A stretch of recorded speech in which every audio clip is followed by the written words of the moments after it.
इसमें जो आपकी फीस है वो 500 रुपीज़ है for general and OBC. SC और एसटी और फीमेल्स के लिए आपको कोई फीस नहीं पे करनी है। आपकी जो ये फीस रहेगी वो नॉन रिफंडेबल है। अगर आप एक से अधिक कैटेगरी के लिए फॉर्म फिल कर रहे हैं तो इसके लिए भी आपको अलग से ही अप्लाई करना।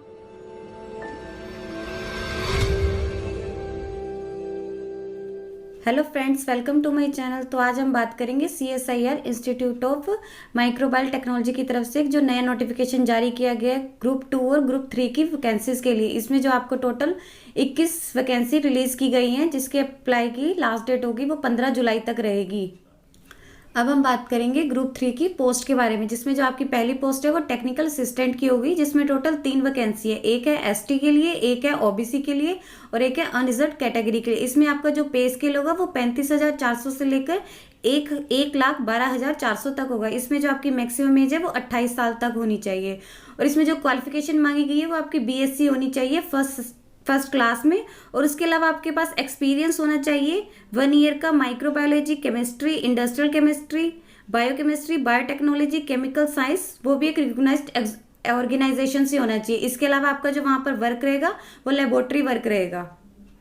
अब हम बात करेंगे पोस्ट कोड 2 के बारे में, टेक्निकल असिस्टेंट की, जिसमें आपकी टोटल 2 वैकेंसी है। एक है अनरिजर्व कैटेगरी की और एक है ओबीसी की। इसमें जो आपका पे स्केल रहेगा वो 35,400 से लेके 1,12,400 तक रहेगा। इसमें जो आपकी मैक्सिमम एज है वो 28 साल हो गई। इसमें जो क्वालिफिकेशन मांगी गई है वो आपकी फर्स्ट क्लास डिप्लोमा होना चाहिए बायोकेमिकल इंजीनियरिंग में, जो 3 ईयर्स का होना चाहिए, या फिर आपका एटलीस्ट 2 ईयर्स का फुल टाइम ड्यूरेशन होना चाहिए, या फिर आपके पास इसके इक्विवेलेंट कोई भी एक्सपीरियंस होना चाहिए 2 ईयर्स का इसी सेम कैटेगरी में।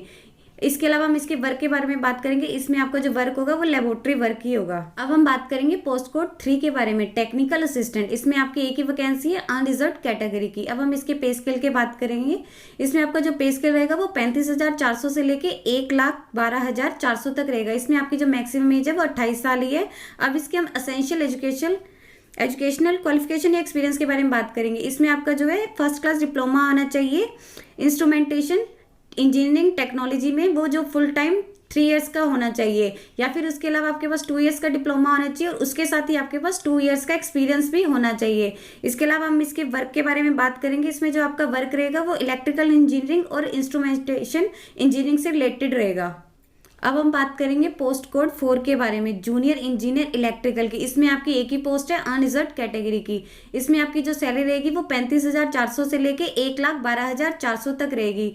इसमें आपकी जो मैक्सिमम एज है वो 28 साल से ज़्यादा नहीं होनी चाहिए। इसके अलावा आपका जो इसमें क्वालिफिकेशन है और एक्सपीरियंस है उसके बारे में बात करेंगे। वो आपके पास होना चाहिए फर्स्ट क्लास डिप्लोमा आना चाहिए इन इलेक्ट्रिकल इंजीनियरिंग, जो आपका 3 साल का होना चाहिए, या आपके पास 2 ईयर्स का डिप्लोमा होना चाहिए और उसके साथ ही आपके पास 2 ईयर्स का एक्सपीरियंस भी होना चाहिए। अब हम इसके वर्क के बारे में बात करेंगे। इसमें आपका जो वर्क रहेगा वो इंजीनियरिंग सर्विस रिलेटेड वर्क रहेगा।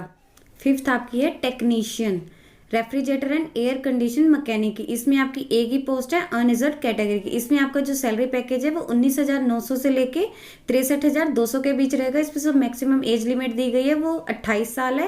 अब हम इसके असेंशियल एजुकेशनल क्वालिफिकेशन के बारे में बात करेंगे।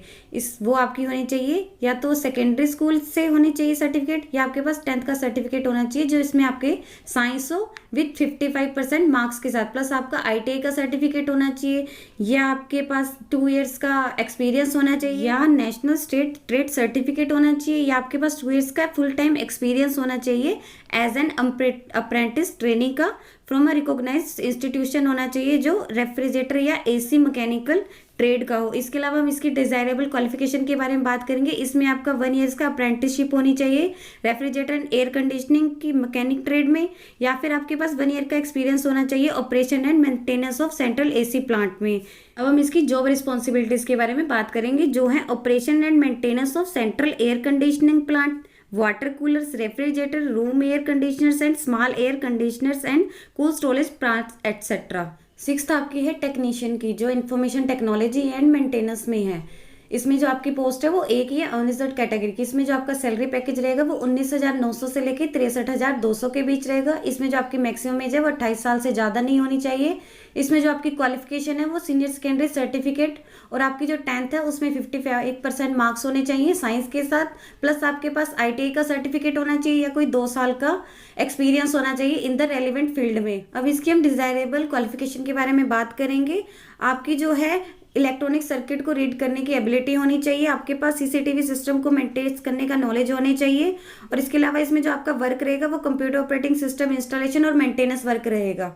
सेवंथ आपकी है टेक्नीशियन की मेडिकल लेबोरेटरी में। इसमें आपकी टोटल 9 पोस्ट है, 5 है अनरिजर्व कैटेगरी की, 3 है ओबीसी की और 1 है एससी की। इसमें जो आपका पे स्केल रहेगा वो 19,900 से लेके 63,200 के बीच रहेगा। मैक्सिमम एज आपकी जो है वो 28 साल से ज़्यादा नहीं होनी चाहिए। इसके अलावा हम इसकी क्वालिफिकेशन के बारे में बात करेंगे। सीनियर सेकेंडरी सर्टिफिकेट और आपके पास जो 10th का सर्टिफिकेट है उसमें आपके साइंस के साथ 55% मार्क्स होने चाहिए, प्लस आपके पास आईटीआई होनी चाहिए इन द रेलिवेंट फील्ड, या फिर आपके पास 2 इयर्स का एक्सपीरियंस होना चाहिए as an apprentice training in the laboratory में। और इसके अलावा हम इसके वर्क के बारे में बात करेंगे। इसमें जो आपका वर्क रहेगा वो लेबोरेटरी वर्क ही रहेगा। 8th आपकी है इलेक्ट्रीशियन की। इसमें आपकी टोटल एक ही पोस्ट है ओबीसी की। इसमें आपका जो सैलरी पैकेज है वो 19,900 से लेके 63,200 के बीच रहेगा। मैक्सिमम एज आपकी रहेगी इसमें 28 साल रहेगी। इसमें आपकी क्वालिफिकेशन के बारे में बात करेंगे। सीनियर सेकेंडरी सर्टिफिकेट और जो 10th का सर्टिफिकेट है उसमें आपकी साइंस के साथ 55% मार्क्स होने चाहिए, प्लस आपके पास आईटी सर्टिफिकेट होना चाहिए इन द इलेक्ट्रीशियन ट्रेड में। इसके अलावा इसके डिजायरेबल एक्सपीरियंस के बारे में बात करेंगे। आपके पास 1 ईयर का एज एन अप्रेंटिस ट्रेनिशिप के एक्सपीरियंस होना चाहिए इन द इलेक्ट्रीशियन ट्रेड में।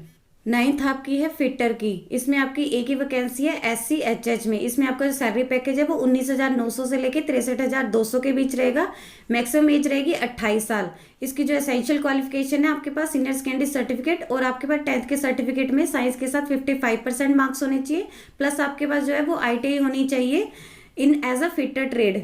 और इसके अलावा इसके एक्सपीरियंस के बारे में बात करेंगे। उसके पास आपके पास 1 ईयर का एक्सपीरियंस होना चाहिए इन द फिटर ट्रेड में।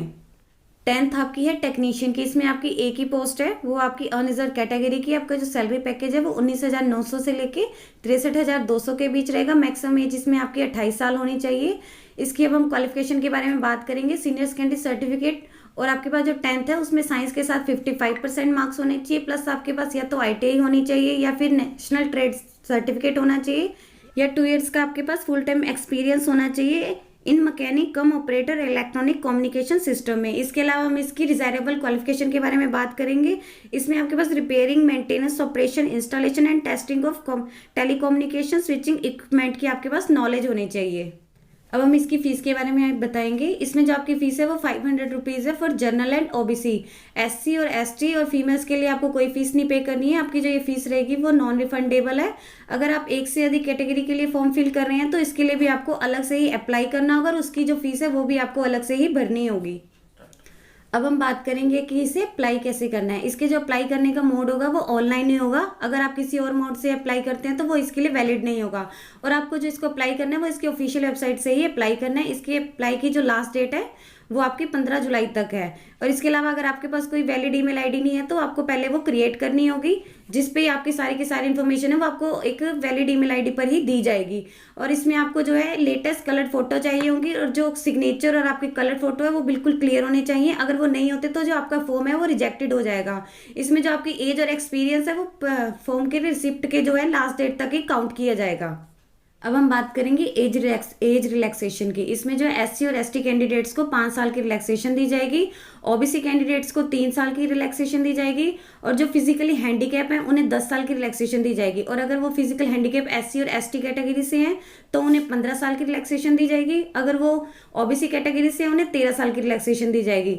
और इसके अलावा जो कैंडिडेट वर्किंग है इन CSIR लेबोरेटरी या उसके कोई भी पब्लिक सेक्टर में तो उन्हें अप टू 5 ईयर्स की रिलैक्सेशन दी जाएगी। इसके अलावा विडो या जो अपने पति से अलग रह रही हैं, उन्होंने मैरिज नहीं की है, और डिवोर्स वुमेन, उनकी जो मैक्सिमम एज है वो 35 साल तक होनी चाहिए। अगर वो SC या ST कैटेगरी से रिलेटेड है तो उनकी 40 साल तक होनी चाहिए। अगर वो OBC से रिलेटेड है तो उनकी 38 साल तक होनी चाहिए। इसके अगर वो इस बेनिफिट्स को लेना चाहते हैं तो उन्हें अपने सर्टिफिकेट जमा करवाने होंगे। जैसे अगर उसको किसी की पति की डेथ हो चुकी है तो उसे डेथ सर्टिफिकेट देना होगा। अगर किसी का डिवोर्सी है तो उसे अपने कोर्ट से जो भी उसके डॉक्यूमेंट दिए होंगे वो जमा करवाने होंगे। इसके अलावा एक्स सर्विसमैन को 3 साल की छूट दी जाएगी। अगर वो SC और ST कैटेगरी से है तो उसे 8 साल की छूट दी जाएगी। अब हम बात करेंगे उन डॉक्यूमेंट की जो आपको ऑनलाइन सबमिट करने हैं। फर्स्ट आपका होगा एप्लीकेशन, सेकंड आपके होंगे कलर्ड फोटोग्राफ और सिग्नेचर, थर्ड आपका होगा जो भी इसमें आपकी मिनिमम क्वालिफिकेशन है, और फोर्थ आपका होगा डिजायरेबल क्वालिफिकेशन, फिफ्थ आपका होगा जो भी आप रिजर्व कैटेगरी के लिए आप उसमें फिल कर रहे हैं वो सभी आपके पास सर्टिफिकेट होने चाहिए, और सिक्स्थ आपका होगा DOB का सर्टिफिकेट। हम इसके सिलेक्शन प्रोसीजर के बारे में बात करेंगे। इसमें आपके टोटल 3 पेपर होंगे, पेपर 1, पेपर 2 और पेपर 3।